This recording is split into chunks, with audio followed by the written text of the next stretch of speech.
여러분 주님의 집에 오신 것을 환영합니다. 하와이 순복음교회는 하나님께서 세우신 하나님의 집인 줄 믿습니다. 이곳은 우리가 언제든지 올 수 있는 곳이고, 또 우리가 지치고 힘들 때든지, 또 어렵고 고난스러운 삶을 살 때도 언제든지 올 수 있는 곳인 줄 믿습니다. 그런 곳이 집이기 때문에 그런 곳입니다. 오늘 기독교 절기상 부활절입니다. 부활절은 예수님께서 십자가에 걸려서 우리의 죄를 친히 감당하신 지 3일 만에 부활하신 날을 기념하는 교회 절기입니다. 명절인 거예요. 그래서 기독교에는 2대 명절이 있는데, 하나는 무엇이냐? 크리스마스, 예수님 탄생하신 것이고, 두 번째는 부활절입니다. 탄생과 부활 사이에 무엇이 있죠? 십자가에 달려 돌아가신 것이 있는 거예요. 예수님께서 땅에 오셔서 십자가에 달려 돌아가셨습니다. 무엇을 위해 돌아가셨죠? 우리 죄를 사해 주시기 위해 돌아가신 것입니다. 그로 말미암아 우리는 구원을 받고 새로운 삶을 살아갈 수 있는 사람이 되었습니다. 그리고 돌아가신 지 3일 만에 예수님께서는 부활하셨습니다. 예수님께서 왜 부활하셨죠? 잘 모르겠는데요. 예수님께서 부활하신 이유는 우리에게 새 생명만 주시고 새로운 삶을 살아가게만 해주신 것이 아니라 그 삶을 살아갈 수 있도록 우리가 동행함의 의미가 있는 것입니다. 그래서 예수님의 이 땅에 태어나심도, 그리고 십자가를 지심도, 부활하심도 의미가 있는 거예요. 우리는 그 의미가 우리의 삶 가운데 있는 줄 믿습니다. 그래서 주님의 오심과 십자가에 달려 돌아가시고 부활하신 이 모든 예수님의 생애를 짧은 한 문장으로 요약한다면 어떤 문장으로 요약을 할 수 있겠어요? 변하지 않는 사랑. 하나님의 사랑은 변하지 않는 사랑이라는 것을 우리에게 알려주시는 것입니다. 예수님께서 이 땅에 오신 것도 우리를 향한 하나님의 사랑 때문이었고, 예수님 십자가 지신 것도 우리를 사랑하시기 때문이었고, 예수님 부활하신 것도 우리를 사랑하시기 때문인 것입니다. 제가 지금 사랑하신다, 사랑하신다, 사랑하신다 계속 현재형으로 말씀을 드렸습니다. 예수님의 사랑은 어제만 사랑한 것이 아니고 그냥 오늘 지나가면 끝나는 사랑이 아니라 오늘도 내일도 영원한 사랑이라고 성경은 말씀하고 있기 때문에 제가 현재형으로 말씀을 드리는 거예요. 히브리서 13장 8절 말씀에 보면 이런 말씀이 있습니다. 예수 그리스도는 어제나 오늘이나 영원토록 동일하시니라. 예수님은 어제나 오늘이나 영원토록 동일하신데 어떻게 동일하시느냐? 우리를 사랑하시는 분으로 동일하신 분이신 것입니다. 예수님은 변하지 않는다고 이야기를 하는 것입니다. 세상에 변하지 않는 것은 없습니다. 모든 것들이 다 변합니다. 하와이가 제가 오기 전만 하더라도 몇 년 전까지만 하더라도 제 월마트 생기기 전에 거기 다 다른 것들이 있었지만 새로운 것들이 생기고 또 무너지기도 하고, 제가 얼마 전에 와보니까 완전히 달라져갖고 저는 1년에 한 번씩만 오니까 잘 모르겠더라고요 이제. 그 세상에 많은 것들이 변합니다. 아니 모든 것들이 변합니다. 그래서 세상에는 영원한 것이 없는 것입니다. 아니 목사님, 그래도 세상에 그래도 좀 변하지 않는 거 있지 않겠어요? 변하지 않는 거 있죠. 그게 뭘까요? 자녀를 향한 부모의 사랑은 변하지 않는 거예요. 그런데 문제가 있죠. 이 사랑, 영원한 사랑일 수가 없는 겁니다. 왜냐하면 우리 모두 다 유한한 생명을 가지고 살아가고 있기 때문에 그런 거예요. 오직 이 세상에서 영원히 변하지 않는 분은 예수님 분이시고, 우리를 이 변함없는 예수님께서 사랑하신다는 것이 우리의 삶의 가장 중요한 줄 믿으시기를 주님의 이름으로 축원합니다. 예수님께서 이 사랑으로 우리를 기다리고 계신 것입니다. 오늘 주님께서 이 교회 이 성전에서 여러분을 기다리고 계셨는 줄 믿습니다. 아버지가 기다리는 집에 여러분 잘 오셨습니다. 오늘 이 자리에 오셔서 우리가 예수님을 만나고 더 깊이 알고 그분을 통해 우리가 삶을 살아가며 완전히 그분의 사랑이 되어 살아가는 우리 하와이 순복음교회 성도님들 되시기를 주님의 이름으로 축원합니다. 그러기 위해서 오늘 이 부활의 아침 우리가 만나야 될 예수님은 어떤 예수님이냐? 변하지 않는 사랑으로 나를 기다리시는 예수님을 우리가 만나야 되는 것입니다. 오늘 본문 20절 말씀을 보니까 이에 일어나서 아버지께로 돌아가니라. 아직도 거리가 먼데 아버지가 그를 보고 친근히 여겨 달려가 목을 안고 입을 맞췄다고 말씀하는 것입니다. 오늘 우리가 성경에서 만나는 이 아버지는 아들을 기다리고 있는 중입니다. 아들이 집을 나간 후에 오늘까지 그 아버지는 마을 입구에 서서 아들이 언제 돌아올까 아들만 기다리고 있습니다. 아마 아들이 어디 멀리 간 모양이에요. 지금 이 아버지가 기다리는 것은 먼 타국에 가 살고 있는 아들입니다. 이 아들이 먼 타국에 가서 살고 있다는 것을 이 아버지도 알고 있어요. 다 알고 있으면서도 아버지는 왜 매일 마을 입구에 서서 이 아들을 기다리고 있는 것일까요? 왜냐하면 이 아들이 집을 떠날 때 그냥 떠난 것이 아니라 아버지 마음에 상처를 남기고 떠났기 때문에 그런 것입니다. 자녀는 늘 부모의 마음에 상처를 남기는 것입니다. 그러나 부모님들은 이 자녀가 남긴 상처를 그리움으로 만들고 늘 이 상처 준 자녀를 더 아픈 손가락처럼 기다리게 되는 거예요. 오늘 이 아버지가 둘째 이 아들을 그런 마음으로 기다리고 있는 것입니다. 사실 이 둘째 아들은 늘 둘째의 서러움을 안고 살았던 아들이었습니다. 성경에 보면 이 아버지에게는 또 아들이 있었다고 이야기를 해요. 첫 번째 아들은 장남입니다. 그래서 늘 사람들이 온 기회를 쏟아 부어주고 네가 너 아버지의 유산을 물려받고 이제 너는 아버지가 정형하던 농장의 주인이 될 거야. 너는 다른 데 쳐다보면 안 되고 아버지 밑에서 잘 배워라. 늘 사람들에게 칭찬과 정열을 받았습니다. 기대하는 말을 주었습니다. 그에게 둘째 아들은 그런 말을 듣지 못한 거예요. 왜냐하면 이 유대 법칙을 보면 첫째 아들이 유산의 거의 한 80%를 갖고 가요. 그럼 형이 80%를 갖고 가면 나는 둘째인데 나이 차이가 얼마 안 나지만 20% 가지고 먹고 살아야 되는 거예요. 이 둘째 아들이 늘 마음에 그것이 불만스러웠습니다. 나도 형 못지않은 꿈이 있는데 왜 사람들이 나에게는 물어보지 않나? 그래서 이 둘째 아들이 생각을 하다가 보니까 나는 이런 시골에 이런 농장에 그냥 형이 80% 갖고 가고 내가 20% 갖는 이런 삶을 살고 싶지 않은 거예요. 나는 이런 삶 살고 싶지 않아. 그래서 이 둘째 아들이 꿈을 꾸기 시작합니다. 누구도 물어본 사람은 없었어요. 어떤 꿈을 꾸느냐? 먼 타국에 가서 내가 사업을 해서 성공해야 되겠다. 그 이게 늘 생각하다 보니까 생각이라는 게 계속 반복하다 보면은 빠지게 돼 있어요. 그런 생각에 빠지다 보니까 마음이 조급해지기 시작합니다. 나 빨리 가야 되는다. 나 빨리 가야 되는데. 근데 갈 수가 없는 거예요. 아주 현실적인 문제로 돈이 없는 거예요. 떠날 수가 없어요. 그래서 이 아들이 궁리를 하다가 자기가 아는 사람 중에 돈 갖고 있는 사람이 누구밖에 없어요? 아버지밖에 없는 거예요. 그래서 아버지에게 가서 돈을 달라고 이야기를 하는데 씻을 수 없는 아버지 마음에 상처를 남기는 말을 하면서 돈을 달라고 요구합니다. 12절 전반부의 말씀에 보면 이렇게 이야기합니다. 그 둘째가 아버지에게 말하되 아버지여 재산 중에서 내게 돌아올 분깃을 내게 주소서. 이 분깃이라는 말은 한국말로 하면 유산이라는 말입니다. 유산이라는 말은 뭐냐? 아버지가 돌아가고 남은 재산이라는 의미가 있는 거잖아요. 그런데 아버지가 아직 살아 있습니다. 그런데 그 아들이 아버지에 가서 돌아간 다음에 얻을 수 있는 것을 미리 달라고 이야기를 하는 거예요.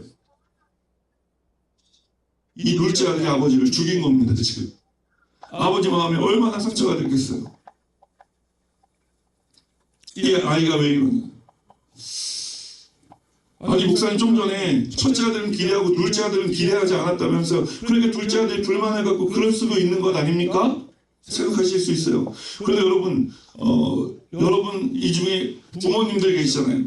우리가 첫째 대하는 것이 다르고 둘째 대하는 것이 다르고 표현이 다른 것이지 첫째 더 많이 사랑하고 둘째 덜 사랑하는 거 아니지 않습니까? 부모는 자녀를 똑같이 사랑해요. 근데 그 표현의 정도의 차이가 있는 거죠. 이 둘째 아들이 그런 부모의 마음을 알 수가 없었던 거예요. 그래서 아버지의 마음이 큰 상처되는 말을 합니다. 그런데 성경을 읽어보면 이 아버지가 이 둘째 아들이 요구하는 재산을 띄워줘요.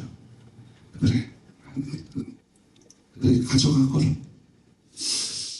여러분 같으면 띄워주실 수 있겠어요? 저 같았으면은 아버지가 지금 눈을 시퍼렇게 뜨고 있는데 이놈의 새끼가 정신 똑바로 차려야지. 아빠가 뭐 힘이 없냐? 뭐 그러면서 한번 했을 것 같기도 해요. 근데 이 아버지는 유산을 나눠주는 거예요. 왜 나눠줬죠? 왜 나눠주는 것일까요? 이 아버지가 둘째 아들의 마음을, 둘째 아들이 얘가 꿈이 있다는 걸 알고 있었던 거예요. 그래서 이 아이가 멀리 가서 한번 사업을 해보고 성공하고 싶어 한다는 것을 이해한 거예요. 이해해서 준 거예요. 이 아들은 그런 아버지의 마음을 알 수가 없죠. 그렇게 먼 나라로 떠난 것입니다. 둘째 아들의 마음을 이해하고 유산을 나눠줬지만 아버지의 마음속에는 늘 이 아들이 짐처럼 있는 거예요. 이 녀석 잘해야 될 텐데 먼 나라에 가서 소식은 닿지 않고 어떻게 잘하고 있나, 그런 그리움과 기다림이 이 아버지에게 있는 겁니다. 오늘 이 아버지가 매일같이 마을 입구에 나와서 이 둘째 아들이 돌아오기만을 기다리고 있는 이유입니다. 그렇게 이 집 떠난 둘째 아들은 이제 큰 꿈을 안고 사업을 시작했어요. 자본도 넉넉했습니다. 그런데 이 시골 청년이 먼 나라에 와서 아는 사람도 한 명 없는 곳에서 사업을 해서 성공하기가 쉬웠겠습니까? 성공하기가 어려웠을 거예요. 사업은 얼마 지나지 않아 문제를 만나게 되고 결국은 그가 자본으로 갖고 있었던 돈도 깨진 독에 물 빠져나가는 것처럼 낭비되어 빠져나가기 시작합니다. 그리고 그가 이제 파산하게 되었는데 그만 그때 마침 또 그 나라에 큰 경제적인 어려움이 다가와서 파산해도 조금 남은 돈이 있었을 텐데 그 돈마저 다 뺏겨버리고 손 한 푼 남지 않은 인생이 된 거예요. 그가 살던 집에는 빨간 딱지가 붙었습니다. 다 남한테 넘어가는 재산으로 되어진 것입니다. 그는 이제 평소에 잘 알고 지내던 어떤 친한 사람이 집에 찾아가요. 나 좀 며칠만 좀 당분간만 좀 신세를 칩시다. 여러분 친구라면은 적어도 자기 집에 방 한 칸 정도는 내줄 수 있는 건 아닙니까? 근데 방 한 칸 내준 게 아니라 그래 그러면은 우리 집에는 일하지 않는 사람은 먹지 말라 이런 규칙이 있으니까 돼지 쳐. 그리고 돼지를 치라고 얘기를 하고 그 돼지우리에 같이 살게 했어요. 밥도 따로 주지 않았어요. 그냥 사람들은 먹지 않았거든요. 그때 당시에 그 돼지들이 먹는 쥐염열매라는 것이 있었는데 그것을 돼지 사료로 줬단 말이에요. 근데 그거를 같이 먹었어요. 돼지들하고. 그렇게 염려한 거예요. 그런데 이것도 얼마나 비참한지 성경을 읽어보면은 그가 그 돼지 먹는 쥐염열매를 먹고 배부른 적이 없었다고 이야기를 하는 것입니다. 아주 인생이 비참해진 겁니다. 절대 절망 가운데 빠진 거예요. 여러분 우리가 살아가면서 세상에 잘 못 살고 싶은 사람이 어디 있겠습니까? 누가 오늘 이 둘째 아들이 겪고 있는 것 같은 이런 인생의 문제를 만나고 싶겠어요. 그러나 우리가 만나고 싶지 않지만 이런 인생의 문제를 만날 때가 있는 것입니다. 그때 우리가 어떤 삶을 살아가느냐가 중요한 거예요. 오늘 이 둘째 아들은 그 돼지우리에서 돼지들이 먹는 시원열매를 먹으면서도 배를 채우지 못해 배를 줄이며 생각하기 시작합니다. 내가 어쩌다 이렇게 되었을까? 내가 어쩌다 이렇게 되었을까? 나는 잘 할 줄 알았는데, 잘 될 줄 알았는데. 여러분, 때로는 내가 잘못한 것이 없을 때도 있어요. 내 실수로 일이 틀어질 때도 있지만 타인의 실수로 일이 틀어질 때도 있는 것입니다. 나는 모든 것이 준비되어 있었지만 상황이 받쳐주지 않을 때도 있는 거예요. 때로는 우리가 믿었던 사람이 또 잘 되고 있는 줄 알았던 사업이 잘 자라고 있는 줄 알았던 아이들이 하나 믿고 있었던 이 건강이 우리의 인생을 절망 가운데로 몰아갈 때가 있는 것입니다. 오늘 이 둘째 아들처럼 말입니다. 오늘 이런 실패를 경험하고 계신 분들이 계시다면, 그 절대 절망적인 상황 속에 빠져 계신 분들이 계시다면, 오늘 인생에 그 다음이 있을까 의심되는 분들이 계시다면 오늘 말씀을 조금 더 들어보시기를 주님의 이름으로 축원합니다. 왜냐하면 오늘 이 둘째 아들이 이제 그 절대 절망의 상황 속에서 무엇인가 생각해내기 때문에 그런 거예요. 그 둘째 아들이 생각해낸 것이 무엇이냐? 아버지의 집을 생각한 거예요. 여러분, 우리 인생에 절대 절망이 다가온다고 해도 하나님을 알지 못하는 사람들에게는 그 다음이 없을지라도 예수 믿는 우리에게는 그 다음이 있는 줄 믿으시기를 주님의 이름으로 축원합니다. 오늘 왜냐하면 이 둘째 아들이 그 다음을 생각해냈기 때문에 그런 것입니다. 그 다음이 무엇이죠? 아버지의 힘을 생각해낸 거예요. 여러분, 그래서 오늘 두 번째로 우리가 말씀을 통해 만나야 될 예수님, 첫 번째는 변함없이 우리를 기다려주시는 예수님에 대해 말씀을 나눴다면, 이제 말씀 속으로 한 걸음 더 들어가 두 번째로 우리가 만나야 될 예수님은 어떤 예수님이냐? 그 다음이 되어주시는 예수님을 우리가 만나야 되는 것입니다. 여러분, 예수님이 우리의 그 다음이 되어주시는 줄 믿습니다. 17절의 말씀을 보면 이에 스스로 돌이켜 이르되 내 아버지에게는 양식이 풍족한 꿀이 얼마나 많은가, 나는 여기서 줄여 죽는구나, 이 아들이 고백을 합니다. 여러분, 인생에 어떠한 절망이 다가와도 여기까지인 건가 싶은 생각이 들어도 내가 서 있는 여기가 막다른 골목이라고 여겨질지라도 여러분, 우리에게는 그 다음이 있다는 것을 믿으시기를 주님의 이름으로 축원합니다. 아버지 집이 우리에게는 그 다음으로 남아있는 거예요. 이 아버지의 집은 언제 어디서든지 우리가 갈 수 있는 집인 줄 믿습니다. 혹시 여기 미국에 살고 계시지만 한국 드라마 보세요? 얼마 전에 한국에서 굉장히 인기 있게 끝난 폭삭 소가수다라고 하는 드라마가 있어요. 제주도 방언인데 정말 수고하셨습니다 라고 하는 말이래요. 거기 보면 이제 아버지와 딸의 대화가 나와요. 아버지 이름이 관식이고 딸의 이름이 금명이에요. 아이가 자전거를 처음 배우러 갈 때, 그리고 이제 대학 시험을 보러 갈 때, 그리고 결혼식장에 이제 신부가 되어서 들어갈 때, 이 아버지 관식이 금명에게 해주는 말이 있어요. 금명아, 하다가 수 틀리면 빠고 아빠 엄마가 항상 여기에 있다. 금명아, 하다가 수 틀리면 잘못되면 빠고 back to home, 그곳에 엄마 아빠가 있어. 오늘 이 둘째 아들은 아버지의 집을 생각합니다. 그러나 정말로 돌아가기 위해서는 해결해야 될 문제가 남아 있습니다. 그것이 무엇이냐면, 첫 번째로는 아버지 집으로 돌아가면 아버지에게 죄를 지었다는 것을 고백을 해야 됩니다. 그렇지 않습니까? 두 번째는 자신의 이 행색입니다. 떠날 때는 좋은 옷 입고 좋은 신발 신고 떠났거든요.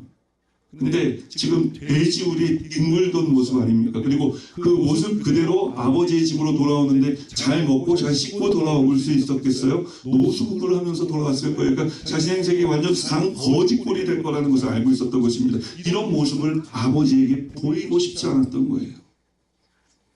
그러나 이 둘째 아들은 그럼에도 불구하고 그 다음이 될 수 있는 것이 아버지 집밖에 없다는 것을 깨닫게 되어서 스스로 돌이켜 아버지의 집으로 돌아가기 시작합니다.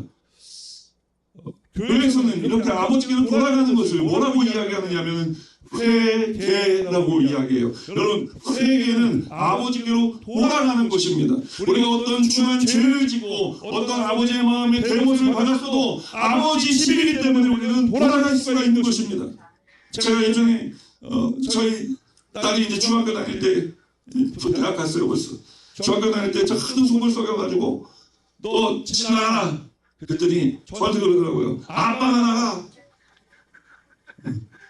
그래서 여기 내 집인데 내가 왜 나가냐? 아빠, 여기는 내 집이기도 해! 라고 이야기를 하더라고요. 제가 할 말이 없더라고요. 여러분, 이 회개는요, 우리가 예수 믿고 구원받을 때 회개 한 번 하는 게 아니에요. 여러분, 회개는 늘 우리가 아버지께로 돌아오는 길이라고 생각하시면 돼요. 아버지 마음을 아프게 했던 거, 아버지 뜻대로 살지 못했던 거, 여러분 우리가 이것을 아버지께 회개함으로 돌아와야 되는 거예요. 돌아오면 회개가 돼야 되는 거예요. 또 우리의 모든 예배는 회개에서 시작을 해야 되는 것입니다. 그럼 회개하다가 맨날 눈물 흘리고 나는 교회 오면 웃지도 못하고 나는 계속 눈물만 흘리다 가야 되냐? 아니죠. 여러분, 그 아버지의 집에 돌아오는 길입니다. 아버지의 집에 돌아오면 놀라운 아버지의 역사가 우리를 기다리고 있는 줄 되시기를 주님의 이름으로 축원합니다. 자, 그 얘기는 조금 이따가 다시 말씀드리도록 하고요. 이 둘째 아들이 집으로 아무튼 출발을 했습니다. 출발을 했는데 큰 문제가 남아있었죠. 내가 망한 모습을 아버지에게 보여주고 싶지 않고 내 행색을 아버지에게 보여주고 싶지 않고 내가 아버지께 죄지었다는 말을 하고 싶지 않은 거예요. 그러나 그럼에도 불구하고 돌아갈 곳이 아버지 집밖에 없어서 돌아가는 것입니다. 자, 지금 말씀드린 세 가지는 이 둘째 아들 자신의 문제입니다. 근데 돌아갔을 때 아버지의 문제가 남아있죠. 자기가 이런 중대한 결심을 하고 나름대로 마음을 가지고 아버지 집으로 돌아가는데 아버지가 안 받아주면 다 끝나는 건 아닙니다. 아버지가 난 너 모른다. 내 아들은 내 둘째 아들은 죽었어. 그러면 끝나는 거예요. 돌아간들 아무 소용이 없는 것입니다. 우리는 혹시 내가 주님께 돌아갔을 때 주님이 나를 거절하시면 어떡하나 하는 두려운 마음 가지고 나오신 분들이 계시지 않습니까? 그렇다면 여러분 잘 오셨어요. 왜냐하면 오늘 성경은 아버지가 그 아들을 친히 여겨 먼저 이 아들을 알아보고 달려가 이 아들의 목을 부둥켜 안고 입을 맞췄다고 이야기하고 있기 때문에 그런 것입니다. 오늘 보면 20절 말씀 다시 한번 읽어볼까요? 이에 일어나서 아버지에게 돌아가니라. 아직도 거리가 먼데 아버지가 그를 보고 친히 달려가 목을 안고 입을 맞추시니. 생각해 보십시오. 이 아들 지금 행색이 어때요? 엄청나게 냄새가 났을 거예요. 근데 왠지 이렇게 더러웠을 거예요. 그런데 아들이라고 해서 달려가서 목을 끌어가고 입을 맞춘다고요? 여러분, 이게 쉬운 일이겠습니까? 제 아는 친한 목사님 가정에서 이제 오래전에 있었던 일인데 이제 목사님하고 사모님이 두 분 다 밖에서 일을 하세요. 근데 아이가 7살이었는데 그때 딸인데 그 아이가 이제 아침에 생선을 좋아해서 생선을 아침에 이렇게 거줬대요. 유치원 가기 전에. 그러니까 애가 이제 엄마 아빠 나가니까 아빠 이렇게 온 거예요. 그럼 보통 애들이 7살 정도 먹으니까 아빠 하고 오면 어떻게 해줘야 되는 게 맞아요? 안아주는 게 맞잖아요. 근데 애가 보니까 입에 생선 기름이 범벅인 거예요. 와서 목사님 옷에다가 문제는 이게 하고 문대고 지나가는 순간, 비비고 지나가는 순간 이 목사님은 이제 출근은 다 한 겁니다. 그러니까 옷을 또 갈아입어야 되고 이제 시간은 바쁘고 하니까 다가오지 마. 오지 마 아빠한테 막 이랬다는 거예요. 그러니까 애가 오다가 아직 엄마가 남아있으니까 방향을 들어서 엄마 하고 엄마한테 가도 엄마는 안아주더라는 거예요. 그래서 목사님이 충격을 받았다고 이야기를 하더라고요. 야, 내가 오늘 아침에 나올 때 말이야 우리 집에 이런 일이 있었는데 나는 오지 말라 했는데 우리 집사람은 안아주더라. 그래서 같이 엘리베이터 타고 내려오면서 물어봤대요. 여보, 당신은 어떻게 그렇게 애가 막 생선 막 기름칠하고 있는데 그 비린내 어떡하려고 그거 안아줘? 아유 여보, 애 키우는 집 사람이 다 그렇지. 그리고 옷을 갈아입으면 되잖아요. 근데 그냥 이 둘째 아들이 입에 생선 비린내 나는 것 정도가 아니라 여러분 이거 어떻게 말로 형용할 수 없을 그런 행색이었을 것 같아요.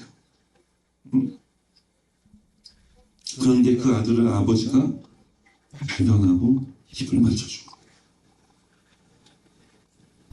오늘 우리가 어떤 상황, 어떤 환경, 어떤 행색을 하고 있더라도 여러분 오늘 이 아버지가 이 아들을 먼저 알아봤던 것처럼 주님은 우리를 문제없이 알아봐 주실 줄 믿습니다.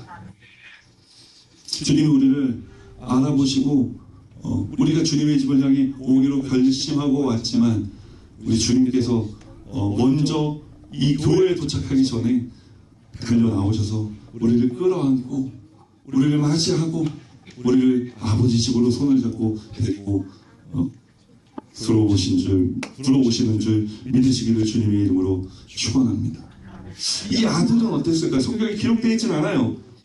아버지가 목을 끌어안고 입을 맞추자 이 아들은 어떻게 했을까요? 상상력이 좀 필요하겠죠. 그래서 저는 제가 이 둘째 아들이었으면 이랬을 것 같아요. 일단 아버지가 목을 끌어안고 입을 맞추면 안도의 한숨을 쉬었을 것 같아요. 아버지가 나를 거절했잖아요. 그리고 두 번째는 눈물이 났을 것 같아요. 저는 이 둘째 아들이 엉엉 울었을 것 같아요. 그 울음은 괜찮다라고 하는 눈물이고 다행이다 라고 하는 눈물이었으면 아마 감사의 눈물이었을 것입니다. 여러분, 우리가 아버지의 집으로 돌아오는 길은 쉽지 않습니다. 결심이 있어야 돌아올 수 있는 거예요. 그러나 우리가 그 길을 위에 서기만 하면 아버지 되시는 하나님께서 우리를 먼저 알아보시고 우리를 향해 달려오시고 안아주시고 아버지 집으로 인도해 오실 줄 믿습니다. 자, 여러분들은 잘 알지 못하시겠지만 오늘도 우리의 예배는 그렇게 시작된 줄 믿습니다. 우리가 교회를 오기로 주일 아침에 생각을 하고 집에서 출발해 교회를 올 때 주님은 먼저 제가 앞에 보니까 우리 성준 형제님이 나가시고 계시는데 아마 그 성준 안수 집사님보다 더 멀리 주님께서 나가셨을 거예요. 여러분 끌어안아주셨을 거예요. 여러분 그 사랑을 느끼셨습니까? 그 푸근함을 교회 올 때 느끼셨습니까? 교회 올 때 점점 두려우셨습니까? 아니면 교회 오면서 점점 마음이 푸근해지고 좋아지셨습니까? 아마 푸근해지고 좋으셨으리라 저는 믿습니다. 그렇게 주님께서 이제 우리를 이 성전에 불러들이시고 이제 너희들의 인생이 끝이 아니다. 내 집에 왔으니 너는 됐어. 자, 여기까지만 하더라도 여러분 얼마나 은혜입니까? 우리가 낙심과 절망 가운데 그 다음이 되시는 주님이 계시다는 것을 발견하는 것만으로도 소망이고 위로가 되지 않겠습니까? 그런데 우리 주님은 여기서 멈추지 않으시는 것입니다. 그래서 오늘 세 번째로 만나야 될 예수님은 어떤 예수님이냐? 우리의 신분을 회복시켜주시는 예수님을 우리가 이 자리에서 만나야 될 줄 믿습니다. 여러분 오늘 이 본문은 웬만큼 신앙생활하고 교회 다녀보신 분들은 한두 번씩은 다 들어본 말씀이고 다 들어본 설교 아닙니까? 너무 뻔한 내용이죠. 그런데 여러분 여기 놀라운 비밀이 숨겨져 있습니다. 이 아들이 집으로 돌아올 때요 나 집에 가서 다시 아버지 아들 할 거야 이러고 돌아온 거 아닙니다. 돌아올 때 뭐라고 생각하고 돌아와요? 내 아버지 집에는 풍군도 많고 하인도 많으니 내 아버지 집에 돌아오면 아버지가 나를 그 풍군에 하나도 채워주시겠지. 주시겠지. 아들의 신분을 회복한다고요? 꿈도 꾸지 않았습니다.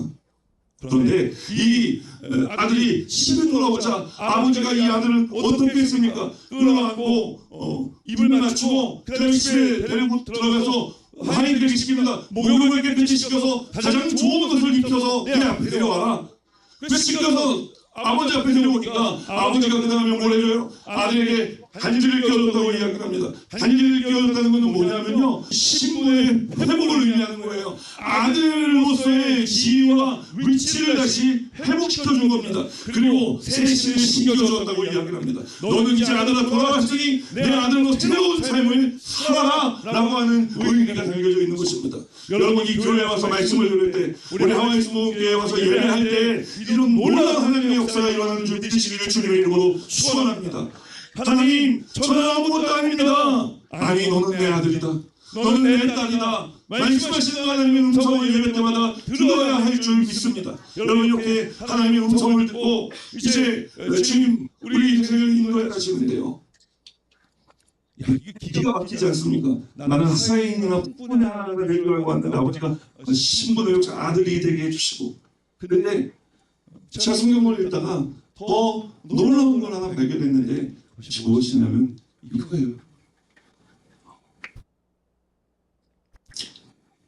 아들의 심을 줄 수 있어요.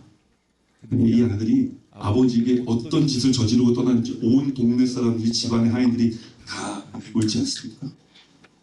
그렇잖아요. 그 동네 창피한 아들이라고요. 어떻게 보면은.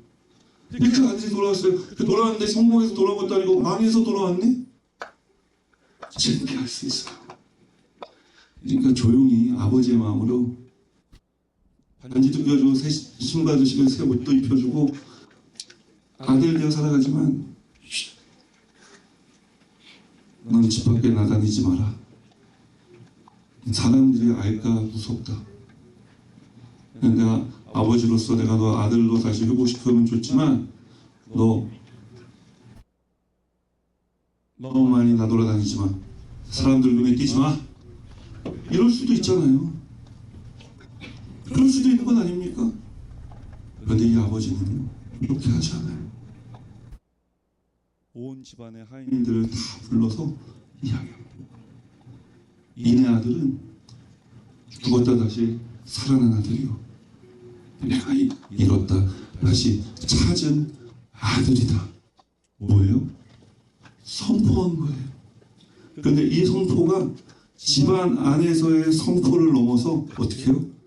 온 마을로 다 퍼져나가게 한 거예요. 어떻게 해요? 살찐 송아지를 잡아 우리가 잔치를 열자. 얘들아 다 불러 모아라. 내가 이 아이가 내 자녀의 신분을 회복했다는 것을 모든 사람들에게 보여줄 것이다. 여러분, 그래서 교회 가서 예배드리고 이 성전을 떠나갈 때, 교회를 떠나갈 때는 우리가 교회 올 때는 이렇게 올 수 있어요. 근데 교회를 떠나갈 때는 여러분, 예배를 드릴수록, 말씀을 들을수록 우리의 낙심했던 마음이 펴지고 돌아갈 때는 하나님의 위대한 자녀가 되어서 기쁨으로 찬송하면서 세상으로 나아가야 될 줄 믿습니다. 사실 네, 저는 늘 이 하와이 수목교회가 둘째 아들처럼 마음이 걸리는 교회입니다.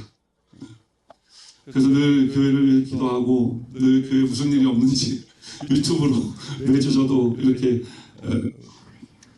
뭐 잠깐씩이지만 예배드리는 모습도 보고 왜냐면 이제 설교하는 것은 쉽지가 않더라고요.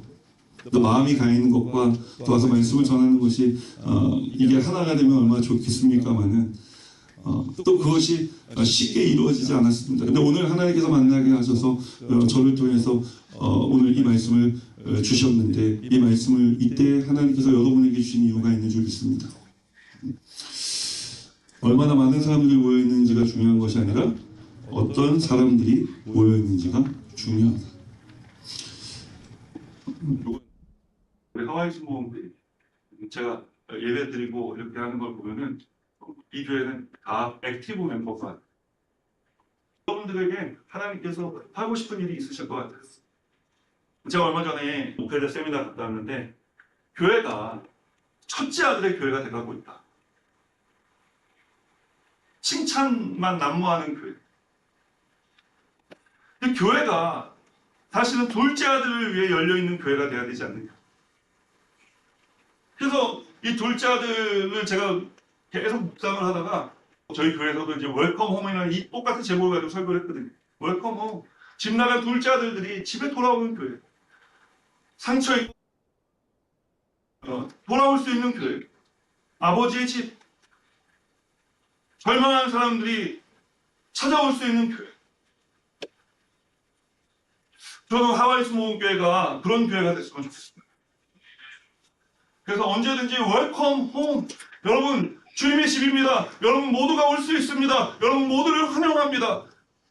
우리가 이런 마음으로 교회를 섬겨 나갈 때 하나님께서 이 교회에 많은 상처 입은 사람들 교회에 올 때 상처 입은 마음으로 오지만 제가 오늘 말씀을 통해서 쭉 말씀드린 게 있지 않습니까? 변하지 않는 사랑으로 우리를 기다리시는 예수님이 먼저 맞이하실 것이고 여러분들이 이런 삶을 살아가시기를 주님의 이름으로 축원합니다.